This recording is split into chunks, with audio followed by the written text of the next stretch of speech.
Regione per temporali in Veneto, a Marghera, sala operativa della Protezione Civile aperta H24, probabili fenomeni anche intensi, forti rovesci, raffiche di vento e grandinate. E dalla sala operativa della Protezione Civile di Marghera la preoccupazione dell'assessora regionale Elisa Venturini: assistiamo ad eventi sempre più estremi, il cambiamento climatico è evidente. Si arrampicano ubriachi sulla statua di Goldoni a San Bortolo, ennesimo episodio di movida molesta a Venezia. Il comitato No Danni da Movida chiede al comune interventi capillari. Tragico incidente nella notte sulla A4 a Brescia, un 27enne residente a Mira è morto dopo aver tamponato un tir ed essere stato coinvolto in una successiva carambola. È stato travolto mentre attendeva i soccorsi. Bocciato alla Camera l'emendamento della maggioranza sulle preferenze della legge elettorale, il commento del direttore delle reti Media Nord-Est Luigi Baccialli.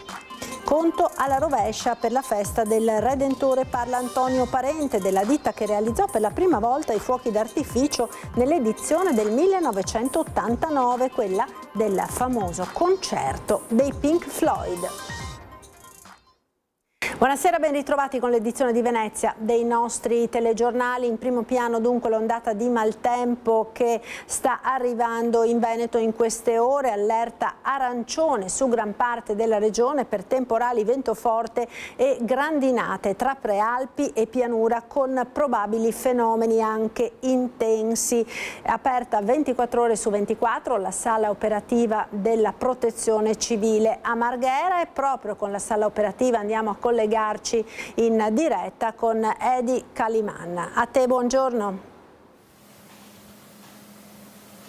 Buonasera Marta, a te e ai telespettatori dalla sala operativa della Protezione Civile del Veneto, aperta appunto a regime dalle 5 di oggi pomeriggio, 4:30, 5, quando hanno cominciato a verificarsi i primi fenomeni temporaleschi sulle montagne. Ricordiamo l'allerta gialla nel Bellunese è prevista gialla, arancione per tutte le altre province del Veneto. Ad ora il passaggio temporalesco sta arrivando dalla Lombardia e dunque abbiamo visto nella fase, in questi minuti, della forte pioggia con alcune criticità nella zona di Borso del Grappa, senza però nessun fenomeno di rilevante gravità. Quindi dalla Protezione Civile qui a Marghera si continua a monitorare l'intero territorio e a ricevere anche le segnalazioni dai vari distaccamenti provinciali e locali. Abbiamo intervistato il direttore della direzione della Protezione Civile del Veneto. Sentiamo.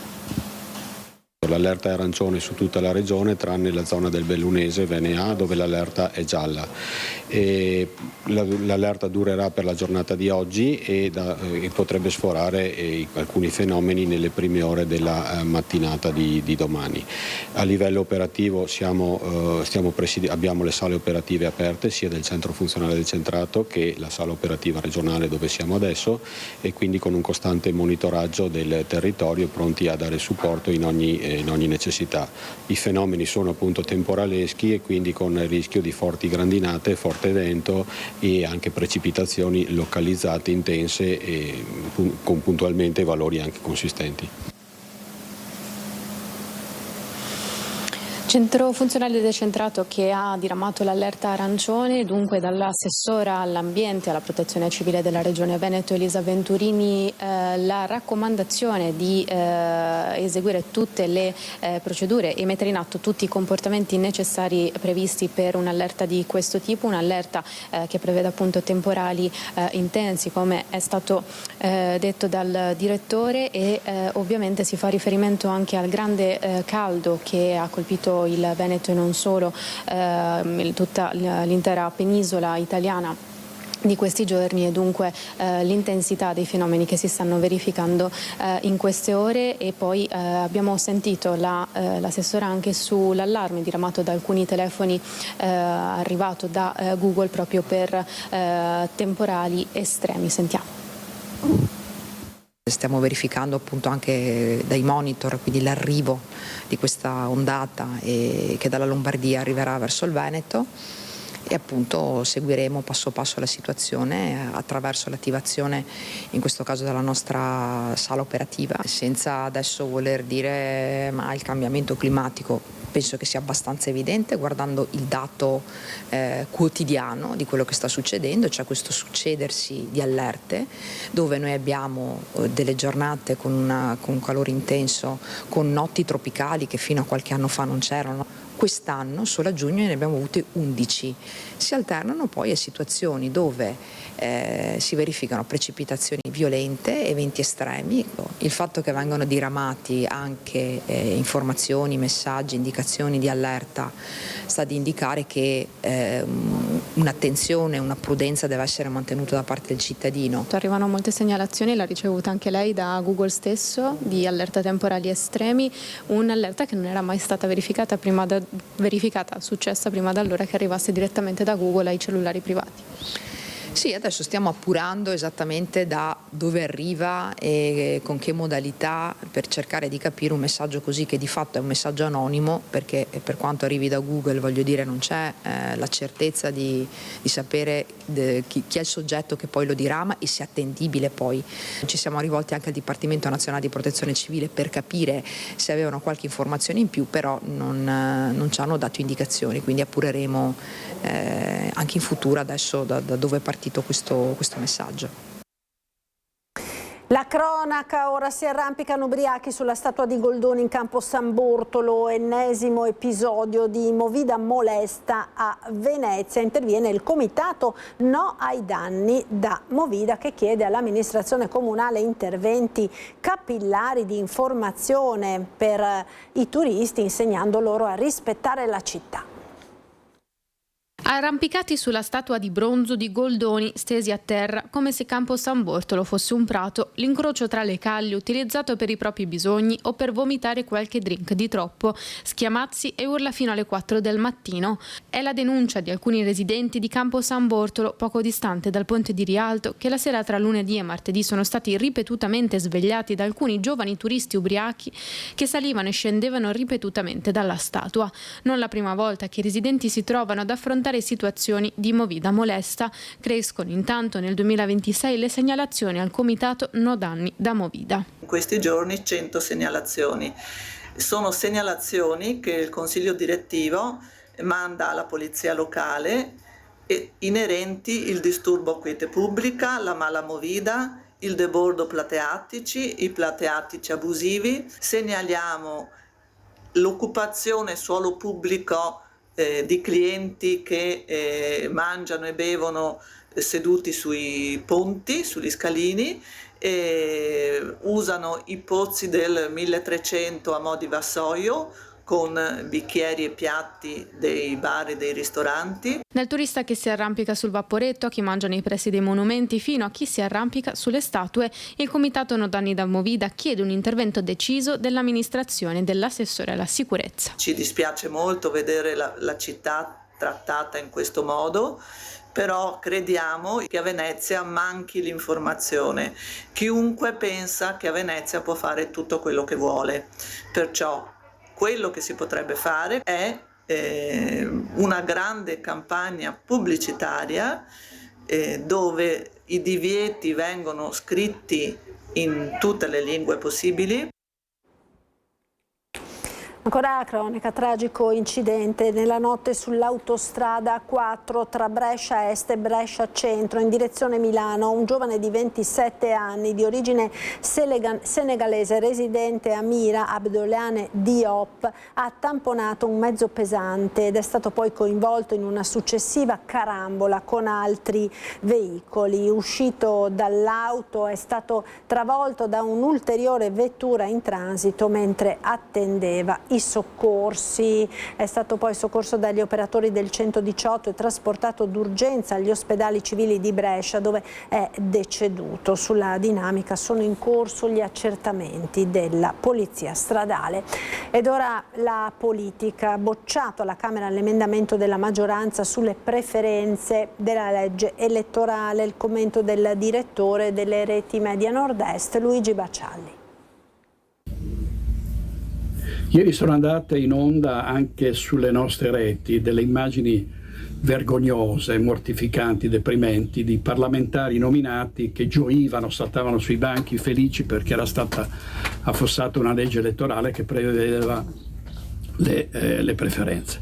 Hanno votato in segreto, no? A scrutinio segreto, per non metterci la faccia, per apparire come favorevoli alle preferenze a parole. Ah sì, le preferenze, i cittadini. Dopodiché segretamente tramano e fanno in modo che questa legge elettorale, ancora una volta, dopo il Mattarellum, il Rosatellum, tutte le porcate che hanno fatto finora, venisse nuovamente affossata. E questo è veramente triste, veramente scandaloso, perché i cittadini ormai vogliono prendere parte alla politica, vogliono incidere, anche se non vanno a votare proprio perché viene tolto loro il diritto di mandare uomini e donne in Parlamento scelti da noi e non dalle segreterie dei partiti.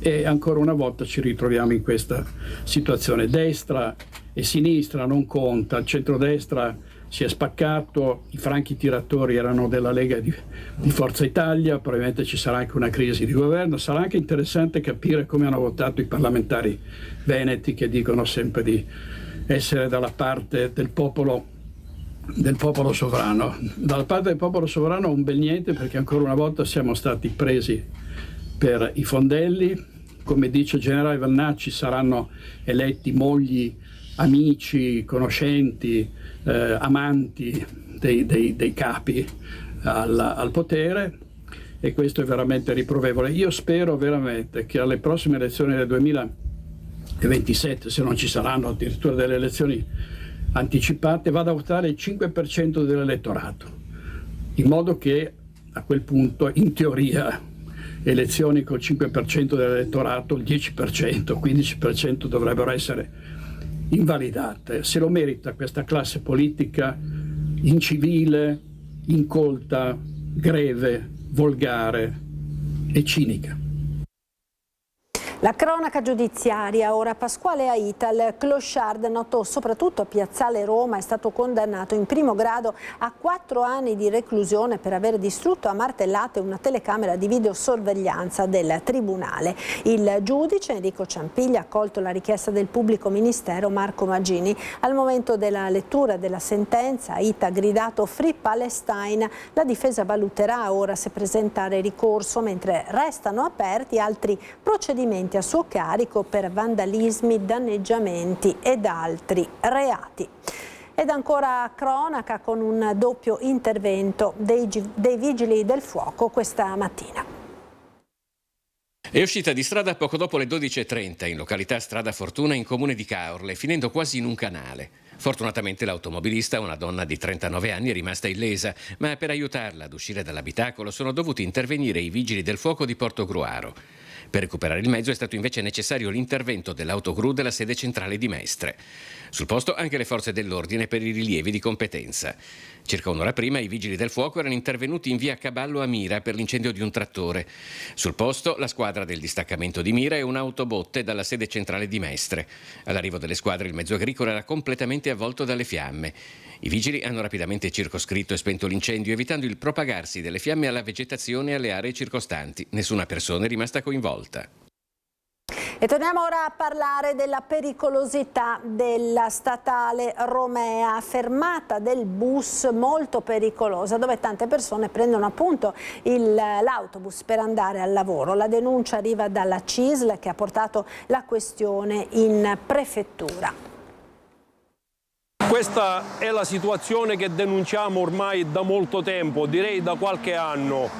Questa è la fermata del pullman, dove i lavoratori di Poligov sono costretti a rischiare la propria vita per arrivare nel proprio posto di lavoro, che si trova giù in fondo. Una fermata proprio a ridosso della trafficatissima Romea, tristemente nota, soprattutto di recente, per incidenti che hanno avuto esiti anche mortali.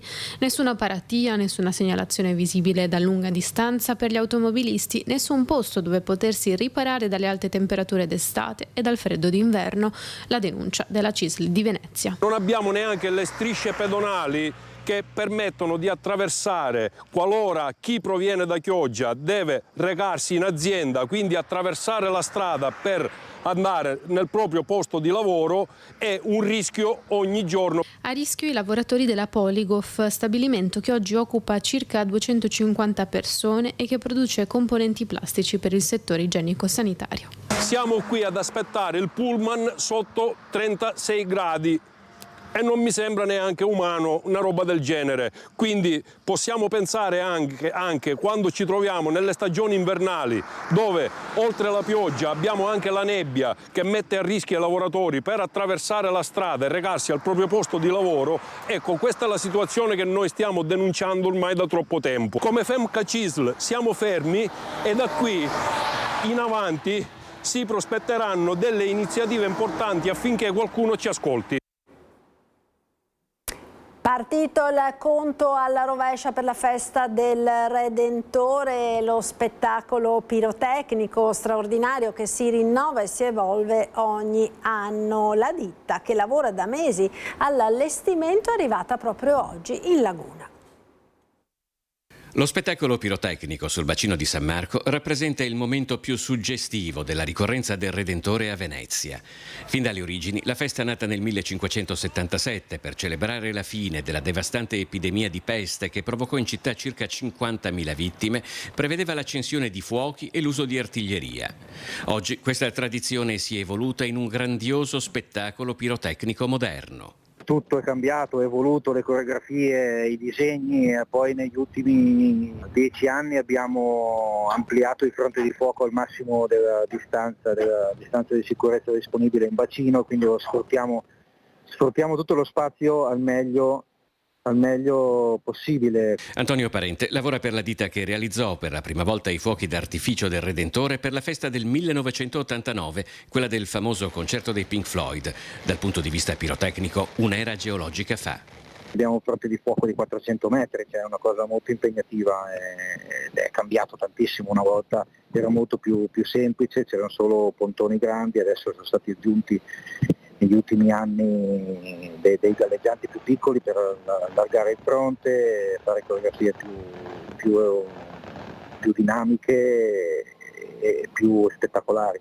Dietro a quella mezz'ora di spettacolo c'è un lungo lavoro di preparazione che spazia nel tempo, dall'ideazione, dalla progettazione dei fuochi d'artificio fino alla loro realizzazione materiale e quindi all'allestimento in laguna di tutto ciò che è necessario per mettere in scena uno spettacolo unico nel cielo di Venezia. All'incirca si parla di qualche migliaia di 5, se non sbaglio, migliaia di pezzi di artifici. Sono artifici di vario tipo, di vari calibri, dai più piccoli ai più grandi, che hanno colori e coreografie completamente diverse, e quindi per un totale più o meno è una cifra del genere, anche perché si deve passare i 35 minuti, insomma una cosa abbastanza impegnativa. E per scoprire come sarà l'edizione 2026 della festa del Redentore non perdete l'appuntamento su Antenna 3 sabato 18 luglio a partire dalle 20:10 dopo i telegiornali. Saremo in diretta per seguire la notte dei fuochi del Redentore. Ci saranno collegamenti con i nostri inviati da Palazzo Ducale alla Giudecca, ma non solo, che racconteranno le emozioni di una serata magica all'insegna della tradizione fino allo spettacolo pirotecnico che terrà tutti con il naso all'insù per 40 minuti. Per scoprire quindi come saranno i fuochi quest'anno restate collegati su Antenna 3 sabato sera a partire dalle 20:10. Con la processione storico-religiosa per le strade dell'antico borgo si è conclusa la 225esima edizione della Festa della Madonna Marina, una settimana di festeggiamenti per tutti i gusti, grande partecipazione di gente e profondo senso di comunità all'origine della festa. La processione storico-religiosa per le strade dell'antico borgo di Malamocco, accompagnata dalla banda musicale di Pellestrina, è stato uno dei momenti più attesi della 225esima edizione della festa di Madonna di Marina a Malamocco, antico borgo del Lido di Venezia, amato da Ugo Pratt e non solo. Grande successo grazie al lavoro dell'Associazione Festeggiamenti Malamocco, presieduta dal parroco Monsignor Cesare Zanusso, e al sostegno di tanti volontari, all'opera e mille attività dalla cucina fino all'intrattenimento e animazione. A presiedere la messa solenne nella chiesa di Santa Maria Assunta del Borgo e a guidare poi la processione il parroco di Jesolo Don Gianni Fassina, ospite d'onore. Dopo un ventennio, un sindaco, Simone Venturini, è tornato a essere presente alla Madonna di Marina, in ringraziamento del parroco di Malamocco, Monsignor Cesare Zanusso, presidente dell'associazione che organizza la festa. Un'occasione veramente di popolo, abbiamo sia nella messa sia nei giorni precedenti, ma soprattutto il cuore della festa è stata l'Eucaristia, vero, presieduta dal parroco di Jesolo Faese, ecco, il parroco della mia parrocchia nativa, ecco, e è stato bello perché è stata preparata bene, e poi la presenza del sindaco. Ecco, non succedeva da tanti anni, è stata una bella sorpresa e che ha partecipato. E poi la bella processione di sempre. Ecco, diremo che il bilancio è più che positivo. Un'importante ricorrenza, Madonna di Marina, una tradizione che dura da secoli, ed è giusto insomma che il Comune e il Sindaco siano presenti oggi per ricordarne l'importanza civile e religiosa. Le tradizioni sono importanti perché intorno ai simboli si crea comunità. Malamocco è una straordinaria comunità, uno straordinario borgo che ha tanta storia da raccontare. Tra le novità, il cuore pulsante della festa è stato spostato in Via Terrà, tante le autorità presenti, dalla polizia locale alle associazioni, un bilancio molto positivo. Anche quest'anno siamo qui alla Madonna di Marina, una tradizione per Malamocco, per tutti gli abitanti del Lido in generale, una festa bellissima. Adesso andiamo alla messa, poi ci sarà la processione e poi il solito si mangia tutti i prodotti tipici di pesca, pasta asciutta alla malamocchina, eccetera. Quest'anno verrà anche il nostro sindaco e per cui una festa per tutti quanti. È tutto da Venezia per questa sera, grazie per essere stati con noi come sempre. Vi lascio alle previsioni del tempo dopo la sigla con gli aggiornamenti sul nord-est. A tutti voi una buona serata, arrivederci.